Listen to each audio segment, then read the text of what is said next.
Good morning class.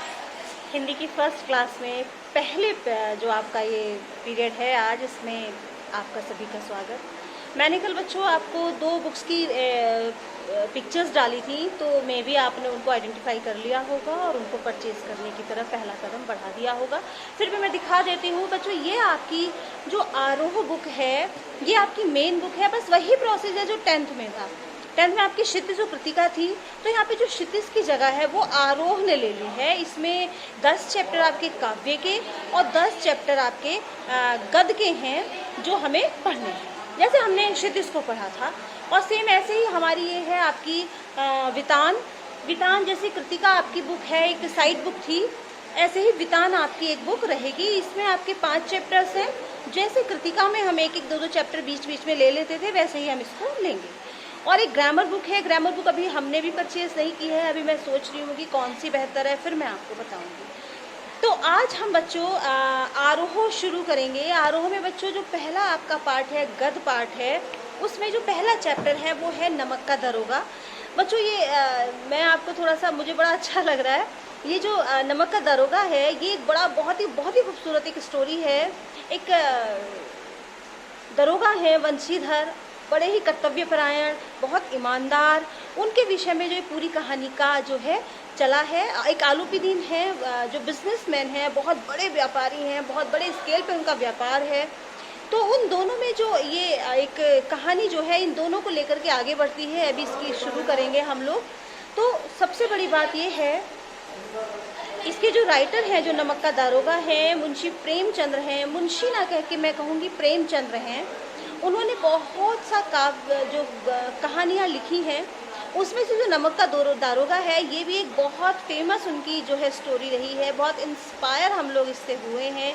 और जो व्यक्ति अपने जॉब के प्रति, अपनी ड्यूटी के प्रति ईमानदार है, उनको इससे प्रेरणा भी मिली है। तो इसमें नमक का दरोगा आज मैं थोड़ा सा एक खंड पढ़ाऊँगी। स्टोरी लंबी है, 2-3 दिन में ख़त्म करेंगे। बस कोशिश में ये करूँगी कि हम केवल 1 या 2 चैप्टर ही यूनिट टेस्ट से पहले करेंगे, क्योंकि हमने अप्रैल से शुरू नहीं किया है। हिंदी एक्चुअली हमने अभी इसको अडॉप्ट किया है।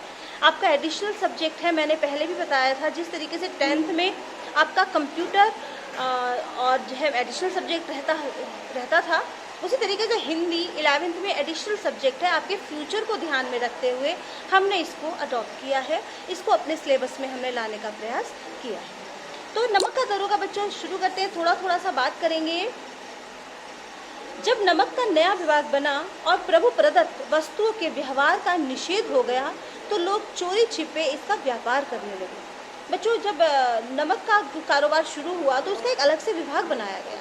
उस समय इसका जो है व्यापार बहुत अच्छे से, जिस तरीके से आज लोहा, कोयला, इनका बहुत अच्छा बिजनेस का इसका में स्कोप माना जाता है, उसी तरीके से शायद उस समय नमक का एक बहुत अच्छा स्कोप इस व्यापार में माना जाता था। इसका विभाग बन गया। सबसे पहले तो नमक पे कोई हमने रोक टोक, कोई टैक्स नहीं था शुरू में, लेकिन जब इसका विभाग बना तो इस पे टैक्स, इसकी एक लिमिट निर्धारित कर दी गवर्नमेंट ने। तो लोग क्या करने लगे, चोरी छिपे इसका व्यापार करने लगे। आप आज के ज़माने में भी देखिए, आज भी आसपास में लोग चोरी छिपे अपना जो व्यापार उनके हैं, उसमें कहीं ना कहीं कोशिश करते हैं। सबकी बात मैं नहीं कर रही हूँ, लेकिन जिसमें उन्हें प्रॉफिट है और वो कर रहे हैं, मैं उसकी बात कर रही हूँ। तो अनेक प्रकार के छल प्रपंचों का सूत्रपात हुआ। मतलब अब जब विभाग बना, लोग चोरी छिपे काम करने लगे, तो नए नए आइडियाज़ निकालने लग गए इस बिज़नेस में अपने पैर पसारने के। तो नए नए छल प्रपंच उन्होंने सीखे। सूत्रपात में शुभारंभ हुआ। कोई घूस से काम निकाल लेता, मतलब रिश्वत ले लेता, कोई चालाकी से। अधिकारियों के पौबारा थे। पौबारा मैंने उनके बड़े मज़े थे। उन्हें जब देखो, जहाँ से भी चाहो उनको पैसा वो बटोर लेते थे। जब उन्हें लगता था कि उनको पैसे की ज़रूरत चाहिए, तो वो नमक पे और ड्यूटी बढ़ा देते। आप अभी देखो, मान लीजिए, हाँ ये बसें चल रही हैं, गाड़ियाँ चल रही हैं, कई बार पुलिस क्या करती है, हेलमेट पे चेकिंग शुरू कर देती है। अब जो लोग हैं, कुछ के चालान कट जाते हैं, कुछ लोग ले दे के अपना काम निपटा लेते हैं। तो इसमें प्रॉफिट किसका होता है, मुझे बताने की आवश्यकता नहीं है। तो पटवारीगिरी का सर्वसम्मानित पद छोड़ कर लोग इस विभाग की ओर बरक अंदाजी करते थे। यानी उस समय में बच्चों पटवारी का जो पद था, जो लोग पटवारी में चकबंदी, जो ज़मीनें नापते हैं, उसका बड़ा एक सम्मानित पद था। लेकिन उसमें ना ऊपर की आमदनी नहीं थी, तो लोग उसे छोड़ छोड़ करके ना इसमें आने के लिए बेचैन होने लगे, नमक के विभाग में वो आने लग गए। इसके दरोगा पद के लिए तो वकीलों का भी जी ललचाता था, यानी जो वकील थे उनका भी मन करता था कि हमें ये दारोगा का पद जो है, नमक का दरोगा का जो पद है, किसी तरीके से मिल जाए। एक समय था जब अंग्रेजी शिक्षा और ईसाई मत को लोग एक ही वस्तु समझते थे। उस समय बच्चों जो अंग्रेजी का प्रचलन था, सब लोग अंग्रेजी जो ईसाई धर्म है ना, उसको एक समझने लग गए थे कि ये दोनों एक हैं। यानी ईसाई लोग की जो लैंग्वेज होती थी, इंग्लिश शायद रही हो, तो उस समय इतनी अवेयरनेस भी नहीं थी, तो सब लोग उसको दोनों को सेम समझने लग गए थे। तब अंग्रेजी शिक्षा और ईसाई मत के लोग एक ही वस्तु समझते थे। फारसी का प्राबल्य था। प्रेम की कथाएं और श्रृंगार रस का काव्य पढ़कर फारसिंदा लोग सर्वोच्च पदों पर नियुक्त हो जाया करते थे। फारसी का उस समय बच्चों जमाना था, और वो लोग क्या करते, थोड़ी सा फारसी पढ़ा और उन्हें अच्छे पद में नौकरी मिल जाया करती थी। मुंशी वंशीधर भी जुलेखा की विरह कथा समाप्त करके मजनू और फराज के प्रेम वृतांत को, नल और नील की लड़ाई और अमेरिका के आविष्कार से अधिक महत्व की बातें समझते हुए रोजगार की खोज में निकले। जो हमारे कहानी के जो नायक हैं वंशीधर, उनके विषय में बताया कि उन्होंने अब अपना जो उनका बाल्यकाल था, किशोरावस्था थी, उसको उन्होंने ख़त्म कर लिया। वो लैला मजनू हीर फराज, वो एक समय होता है ना करने का, तो उसको ख़त्म करके अब वो कहाँ निकले, नौकरी की खोज में निकल पड़े।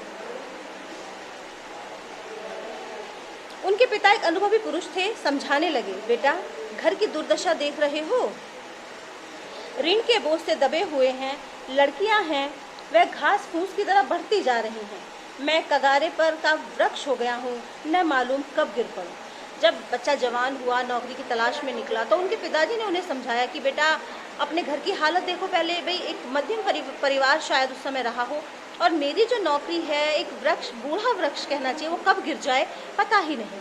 तो वो कहते हैं कि बेटा मैं कब साथ छोड़ दूँ, मैं नौकरी से कब बैठ जाऊँ, मेरी आमदनी आनी कब बंद हो जाए, कुछ नहीं पता है। और तुम्हें पता है तुम्हारी जो बहनें हैं घास फूस की तरह बढ़ रही हैं। उस समय में बच्चियों को मैं समझती हूँ, आज भी हम लोग कहते हैं कि लड़कियाँ तो बहुत जल्दी बढ़ जाती हैं, कुछ खाने को दो ना दो, पीने को दो ना दो, बट अब आजकल ऐसा नहीं है। आजकल बेटियाँ और बेटे जो हैं दोनों समान भाव से उनका पालन पोषण हो रहा है, और ये देख करके बड़ा सुखद अनुभव भी होता है कि आज के ज़माने में कहीं ना कहीं लड़कियां और लड़के दोनों इक्वल सिचुएशन में हैं, एक समान उस पर खड़े हैं। अब तुम ही घर के मालिक मुख्तार हो, यानी तुम ही मालिक हो, तुम्हें ही करना है जो भी करना है। नौकरी में ओहदे की ओर ध्यान मत देना, यह तो पीर का मज़ार है। वो कहते हैं कि नौकरी पे ना ये मत देखना कि तुम्हें इतना बड़ा पद मिल गया, पीर का मज़ार है, देखने में ऊंचा लगता है। निगाह चढ़ावे और चादर पर रखनी चाहिए कि चढ़ावे में क्या आ रहा है, मीन रिश्वत में क्या आ रहा है। उनके पिताजी ने उन्हें समझाने का प्रयत्न किया, काम ऐसा ढूंढो जहां ऊपर की आमदनी हो। मासिक वेतन तो पूर्ण मासिक का चांद है जो एक ही दिन दिखाई देता है। उन्होंने कहा जो मंथली सैलरी होती है वो तो एक दिन आती है, 1 तारीख को आ गई और घटती चली जाती है। एक दिन दिखाई दी, पूरे महीने को उसका आता पता नहीं कहाँ पर है। वो ऊपरी आय एक बढ़ता हुआ स्रोत है जिसमें सदैव प्यास बुझती है।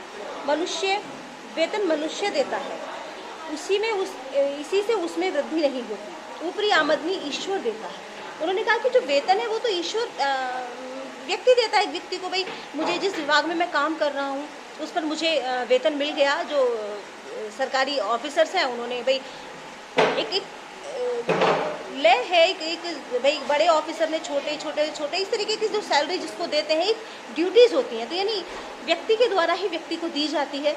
लेकिन जो उनके पिताजी ने कहा कि जो रिश्वत होती है वो ईश्वर के द्वारा दी जाती है, यानी उन्होंने कितना पाक, कितना पवित्र उस रिश्वत को बता दिया है। इसी में उस बरकत होती है। तुम स्वयं विद्वान हो और मैं क्या समझाऊं। इस विषय में विवेक की बड़ी आवश्यकता है। मनुष्य को देखो, उसकी आवश्यकता को देखो, अवसर देखो, उसके उपरांत जो उचित समझो करो। गरज वाले व्यक्ति के साथ कठोरता करने में लाभ ही लाभ है, लेकिन बेगरज को दाव पर पाना जरा कठिन है। इन बातों को निगाह में बांध लो, यह मेरी जन्म भर की कमाई है। उनके पिताजी उनको रिश्वत लेने के तरीके समझा रहे हैं कि देखो, अगर आप कोई व्यक्ति देखो किसको कितनी गरज है, उसके अकॉर्डिंग अपने रिश्वत की जो है संख्या को बढ़ाओ, कितनी चाहिए कितनी नहीं चाहिए वहाँ पे सख्ती करो, ताकि बस लोगों को लगे कि वह जल्दी दे लेके छूट जाए। इस उपदेश के बाद पिताजी ने उन्हें आशीर्वाद दिया। वंशीधर एक आज्ञाकारी पुत्र थे। ये बातें ध्यान से सुनी और घर से चल पड़े। इस विस्तृत संसार में उनके लिए धैर्य अपना मित्र, बुद्धि अपनी पथ प्रदर्शक, आत्मलंबन ही अपना सहायक था। लेकिन अच्छे शकुन से चले थे। जाते ही जाते नमक विभाग के दरोगा पद पर प्रतिष्ठित हो गए। वेतन अच्छा, ऊपरी आय का तो ठिकाना ही ना था। वृद्ध मुंशी जी को सुख संवाद मिला तो फूले न समाये। महाजन कुछ नरम पड़े। कलवार की आशालता लहराई। पड़ोसी के हृदय में शूल उठने लगे। जब उनके पिताजी को पता चला कि उनका बेटा नमक का दरोगा बन गया है तो बहुत खुश हुए। उन्हें लगा कि बस अब बेड़ा पार हो जाएगा। और जो पड़ोसी हैं ये तो बड़ा आज भी है, अगर ऐसा वैसे होता नहीं है, अच्छे पड़ोसी भी दुनिया में हैं कि अगर हमें कोई अच्छी प्रमोशन, हमें कोई अच्छा पद मिलता है तो पड़ोसी जल उठते हैं। मम्मी नहीं कहती एक अच्छी सी साड़ी लाऊंगी जिससे पड़ोसन ना जल उठे मेरी साड़ी देख करके। मीन ये एक कहावतें हैं, शायद ऐसा अब नहीं है। आजकल अब तारक मेहता का उल्टा चश्मा देखा, एक पड़ोसी दूसरे पड़ोसी को कितना हेल्प करता। तो इससे उनको जो वंशीधर के पिताजी थे वो बहुत खुश हुए कि उनके बेटे को एक बहुत अच्छी पोस्ट मिल गई है। उन्हें लगा कि अब तेरी जो जिम्मेदारियां हैं वो अब खत्म हो गई हैं, अब जो है तेरे आराम करने के दिन आ गए हैं। और पड़ोसी जो है वो क्या उठे, जल उठे कि भाई इसको इतनी अच्छी नौकरी मिली। शेष कल पढ़ाऊंगी, 1-2 दिन मैं लगातार पढ़ाती रहूंगी ताकि आपकी 2 चैप्टर मैं जल्दी से करा सकूं और यूनिट टेस्ट में इनको दे सकूं। नमक का दारोगा बच्चों आप पढ़ेंगे, बड़ी अच्छी स्टोरी है, एक्सप्लेन करने की मुझे बहुत ज़रूरत नहीं है, बट पहला आपका हमारा ये पीरियड है, थोड़ा सा पढ़ाना है, थोड़ा सा कि हमें तो बहुत पढ़ाना है। हिंदी हमने एक चैलेंज के रूप में लिया है कि आप सभी को मैं हिंदी में 90 से ऊपर ले जा सकूं। जो भी बच्चे हिंदी में आना चाहते हैं तो कोशिश करेंगे कि अपने कार्य में अपने हम सफलता हमें मिले। और इस चैप्टर को एक बार पढ़ लें। मैं कल फिर से इसका चैप्टर नेक्स्ट जो पार्ट है उसको पढ़ेंगे। तब तक घर पे रहिए, सुरक्षित रहिए और आशीर्वाद के साथ